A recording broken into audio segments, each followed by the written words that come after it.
दिल्ली और मुंबई पर अटैक की बात कर रहा है पाकिस्तान का भूतपूर्व हाई कमिश्नर अब्दुल बसीत। पहले उसका वीडियो देखें। अमेरिका ने पाकिस्तान पे कोई हमला कर दिया, हमारी तो अगर हमारे न्यूक्लियर रेंज में नहीं भी अमेरिका, बगैर सोचे समझे भारत पे, मुंबई पे अटैक कर देना है, न्यू दिल्ली पे कर देना है, हमने तो छोड़ा नहीं।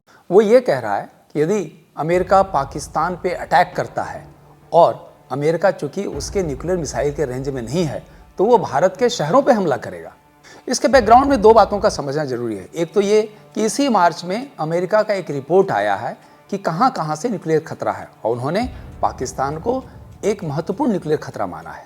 और दूसरी बात यह है कि अमेरिका और ईरान का युद्ध पहले से ही चल रहा है और ईरान को घेरने के लिए उसे जब पूरब से अटैक करना होगा तो उसे पाकिस्तान की मदद चाहिए होगी।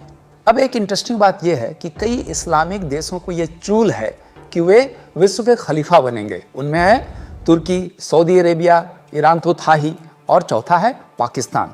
चूंकि इस्लामिक देशों में पाकिस्तान अकेला ऐसा देश है जिसने न्यूक्लियर बम भी बना लिया है, तो उसे इस बात की चूल होना बड़ा ही स्वाभाविक है। बहुत स्पष्ट है कि भविष्य में अगर कोई इस्लामिक देश अमेरिका के टारगेट में आता है जिसके पास न्यूक्लियर पावर है तो ये पाकिस्तान ही होगा।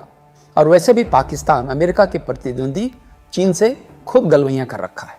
अब्दुल बसीत का स्टेटमेंट वैसे ही है जिस तरह ईरान ने इजराइल को धमकी दिया था कि धरती से उसका नामो निशान मिटा देंगे।